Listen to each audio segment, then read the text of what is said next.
Hi, I'm Ramona Marfievici. I'm a lead engineer at Digital Catapult in London, where I'm leading the IoT benchmarking project, during which we run two main activities during the last 2 years. One on benchmarking LoRaWAN asset trackers in urban and rural environments, and another one on benchmarking IoT social distancing solutions. Today, I'm going to talk to you about this last activity, which revolves around COVID-19 and IoT social distancing solutions, a benchmarking that we worked on at the end of last summer.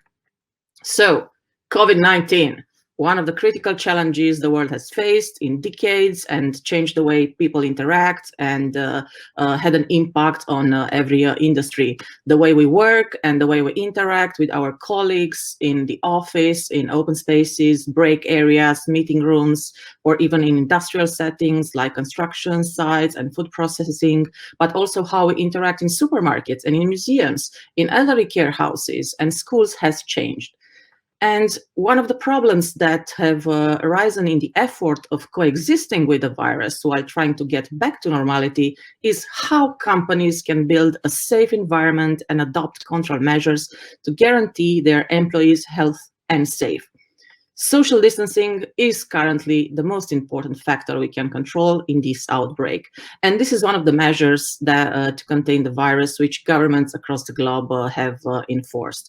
Of course, several IoT companies developing real-time locating systems, they quickly repurpose some of their solutions in an effort to help manage social distancing and detect proximity violations in the workplace by neighborhood discovery, distance measurements, and real-time alert of users when getting too close to each other. And either through infrastructure-based or just peer-to-peer solutions, IoT companies on the market promised to deliver effective solutions to enforce social distancing. But making the right technology choice is particularly challenging for emerging solutions where the market is still immature, when there is little usage evidence with no track record or previous learnings from which to make informed procurement decisions. So the hypothesis underpinning our benchmarking activity and our benchmarking project was that an independent ground truth established through rigorous testing of IoT devices and solutions with respect to real-world application requirements can help increase the confidence of adopters when investing in IoT social distancing solutions, and at the same time provide feedback to IoT suppliers on how to improve the quality of their products. And we at Digital Catapult, together with our collaborators from Imperial College London and the IoT Benchmarking Academic Initiative, we set up a challenge for social distancing solutions through which to benchmark them. And we were asking the question, how reliable can an infrastructure-free solution measure and monitor social distancing solutions between two people in an indoor environment by detecting proximity violations? And we were looking for solutions that can ensure people working in a shared environment are not less than 2 meters from one another for more than a configurable time. Remember, 2 meters is the safe social distancing enforced in UK, and can immediately send alerts either by a blink of an LED or a buzz or by vibration to enable the safe reinforcement of social distancing habits. So what did we do? We established a methodology. We defined a set of testing scenarios and a set of metrics to benchmark these solutions. And one of them is the first scenario that we stopped at was chatting or making a beverage in the kitchen. So at the beginning, what we were testing is having two subjects moving towards a third subject, which was standing. These moving subjects, they were starting at 4.5 meters, and they started walking towards the static one when the timekeeper was static. And the time was measured from the point at which the subjects are at 2 meters or less from the static one. So we were trying to understand if these solutions can detect a proximity violation and how fast they can do it. And this was one of the first scenario. And this is the real kitchen at Digital Catapult, where we did all these tests. The second scenario that we tested was walking down a corridor. Typical scenario, again, for an office, with subjects that walk down a corridor at a constant rate and move into a proximity violation and then move out. And for this, we tested two two different speeds. One was 50 centimeters per second, and the other one was 100 centimeters per second. This is the corridor at Digital Catapult, where we run the tests, and where you can see that we marked the floor for measuring the distances.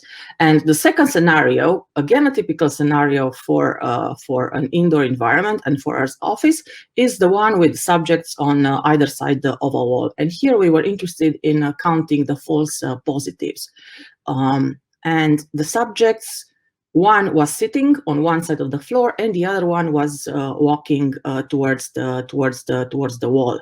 And here we tested with two different types of walls, with a door type of wall, like the one that I'm showing you. So this is the auditorium, a Digital Catapult, and this is the sliding door, or let's call it the wall that we used. So one of our colleagues was moving towards the wall, and there was another one behind the wall sitting at the desk. The second one, which is the same as the previous I showed you, is again walking with the wall in between, but this time the wall was a very thick glass wall. So we have some phone booth, a Digital Catapult, and we tested with people walking and stopping in front of the phone booth, while other subjects were inside taking phone calls. So this is how we were testing the reliability of these solutions, but of course we didn't stop here. We also looked at the power consumption and how much these solutions consume in terms of battery in order to provide the reliable proximity violations. And we analyzed the power consumption of these solutions with a power analyzer on a lab bench, with two platforms outside of proximity violations range, and then with two platforms inside of proximity violation range. Of course, apart from the reliability and the current consumption, for an end user, it's important how configurable these solutions and devices are. So we also looked at configurability features and parameters. We looked at out-of-the-box features, and we tested the devices using experts or using non-expert users. We also looked at the form factor, at their weight, at the type of batteries, and if this kind of solutions are suitable for social distancing. So if they are noticeable, if they are not noticeable, and how comfortable or uncomfortable they are. And what we did next, after we defined the methodology, we invited some of the most innovative companies in the IoT space from different countries to take part in an excited social distancing tech experiment that was taking place in London at the end of August, beginning of September. We benchmark IoT solutions that help, so all of them that you see here, that help maintain social distancing and detect proximity violations using our precise methodology to identify how these devices work, to characterize their design, and to understand their quality and reliability in proximity detection. Each of the companies that participated in the experiment sent us 5 devices, and we started the evaluation campaign. Now, what you have to understand is that all these social distancing solutions, they work the same way. So firstly, they try to discover all their neighbors, and once they discover their neighbors, they start to range with them. Of course, they are doing this using different wireless communication technologies. So some of them were using Bluetooth, some of them were using ultra-wideband, or a combination of both. This is a glimpse into what was happening at Digital Catapult during the days of the tests, when we started setting up the environment and measuring the distances. Then we tested all the devices, and in the end, of course, we ran the experiments. But let me show you how good the solutions that we tested and the devices were. So first, let's have a look in the first scenario, the one of chatting and making a beverage. So in this scenario, all solutions were extremely reliable, with reliability of 100%. The difference in between them was, of course, the time that was taking them to detect the proximity violations. And here we had 2 extremely good solutions that succeeded to detect the proximity violations in less than 1 second. But all the other solutions were also very, very good, detecting the proximity violations in less than 5 seconds. When we move to the second scenario, so the one with the walking on the corridor, when we were walking at a pace of 50 centimeters per second, some of the solutions started to have problems, but some of them didn't and perform extremely well in terms of reliability, detecting all the proximity violations. When we started to increase the speed, now the problems started, and we were expecting this.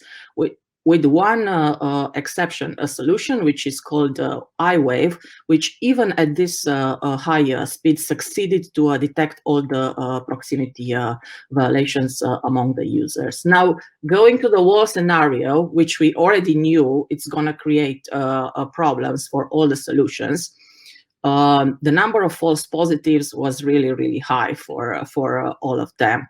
And most of the solutions, if not all of them, with one exception, actually failed in all the tests that we ran. When we changed the type of the wall, and now I'm talking about a thick glass wall, some of the solutions recovered and didn't have so many problems. And the one that performed the best is low-post, which is using a combination of Bluetooth and ultra-wideband and a very intelligent way to adapt the power. Now, this what I showed you till now was with respect to reliability of this social distancing solutions. But let's look a bit at the power consumption of these devices. So what we did is we opened the devices, we took their batteries out, and we powered the devices from a powerful power analyzer. Of course, we powered them according to their data sheets. And we connected them to this powers for 5 hours of data collection. And of course, what you have to keep in mind is that the reliability that I've showed you does not tell the whole story about how good these devices are, because discovery of neighbors and ranging with the neighbors is energy expensive, and there's always, but always, a trade-off between the reliability and the current consumption. Even different implementations, they have different power consumptions, and even if solutions are using the same technology for discovery and for ranging, the power consumption can be very different among the solutions that are there on the market. And of course, you can see that even among the ones that we tested. So what we did with the data traces that we collected for the power consumption, we looked at the current consumption, we looked at the peak times, we looked at the average, of course, and with these numbers, taking into consideration devices' original battery capacity, we computed their lifetime. So if they consume X amount of milliamps, how long is their battery going to survive when there are no proximity violations, for example? And one of the solutions was an outstanding solution with a battery lifetime of more than 1,000 hours. Keep in mind when there are no proximity violations detected, so only when they are doing neighborhood discovery. When there are proximity violations, of course, the power traces change a bit, and you can see how the proximity violation was notified either by using a buzz or by using vibrations. So again, we took these numbers from the power consumption traces, and we computed the battery lifetime of these devices and of these solutions when they were detecting 6 proximity violations per hour. And we presented a ranking of these solutions. Again, one of them outstanding and outperforming all the others, and that was the Pathfinder. But apart from looking at their reliability and their power consumption, we did a step forward, and we looked at different other metrics in terms of configurability. So we looked at capabilities like on-off, we looked at battery indicators that are available on the devices, we looked at the documentation that was available. We look at maintenance and the support that is offered for these devices. We looked at things like, is there any backend application that can be used and can exploit these traces in order to build a contact tracing solution? What type of alarms are available on the device? Can we configure the alarm volume on these devices, and all these kind of things? Of course, on top of this, we looked at battery capacity, IP ratings of devices at their weight. We look how they can be mounted, if they can be mounted on the neck, or if there is any bracelet, or if they come with a belt clip, and all these kind of things. And what was interesting for us to see is actually how nice all these solutions are, and how many features in such a short time were implemented by the IoT solutions developers. So remember, we had COVID beginning of March. This is August, September, and these solutions were already on the market with all these nice features for the devices. So I'm gonna conclude and my presentation saying that what we've seen from the benchmarking that we've run is that some solutions are extremely reliable in detecting proximity violations, and some perform better in terms of power consumption, some perform better in terms of configurability. And when one has to pick one of the solutions for their office, you should look across all these metrics and choose accordingly. But of course, by establishing a comparison between like-for-like products and solutions and how they perform under specific use cases scenario, I think it provides valuable insights for both demand and supply side stakeholders. And of course, carrying IoT benchmarking activities requires significant technology expertise, trusted and transparent processes, and the right facilities. And it also requires market independence. And this is where Digital Catapult comes into place, and vendor neutrality to gain the right trust from the market. This was not one-man show. As a project, this was the work of a team involving engineers, involving innovation managers, and project managers. And during the days of the experiment, BBC Click was with us at Digital Catapult and filmed and documented our benchmarking activity. And I'm going to finish this talk with their short movie. So let me play it for you, and let's see what they've seen at Digital Catapult. Now, there's something in common with all of these products. You may have noticed it. All of them were designed before the pandemic with other uses in mind, and are now trying to quickly adjust their devices to market them as something to help in the fight against the spread of COVID-19. So there needs to be a way to test these products to see if they've been repurposed effectively. And that's why we're here today at a research event where they'll be looking at these distance sensing devices to see how well they alert you when you're within someone's 2-meter proximity. And they're doing that by running through 3 different scenarios. The first is the chat in the kitchen, where 2 people will move in closer to someone standing by the sink to see how quickly the devices go off once they move within 2 meters of them. Second is the walk down the corridor, where 2 people will walk past each other. This is done at different speeds to see if the devices can pick up such a quick passing by. And the third is the close but not close enough, to see if the devices can tell that a wall separates the 2 people in close range and instead won't go off. Now, these accessories use one of 3 different kinds of radio waves to detect another. The well-known Bluetooth, the lesser-known ultra-wideband, which is used by many tracking devices and now also appearing in smartphones, or a combination of both to maximize range. Bluetooth devices didn't fare well and failed all the tests. It isn't very accurate if the devices are obscured. Ultra-wideband ones performed very well, as this accuracy is roughly 5 to 10 centimeters, and the combo products did well too. But all of them failed the wall scenario, and that's not good enough. there is a lot of hype around the IoT, and the entry barrier is really low. So you're going to find there a lot of devices pretending to do some things that actually they don't deliver. Proper evaluation of devices and solutions is important. Many companies are bringing their solutions to the market, and as keen as they are, whether their main intent is to sell or to help, the most important thing is that it works. This ends my presentation. Thank you.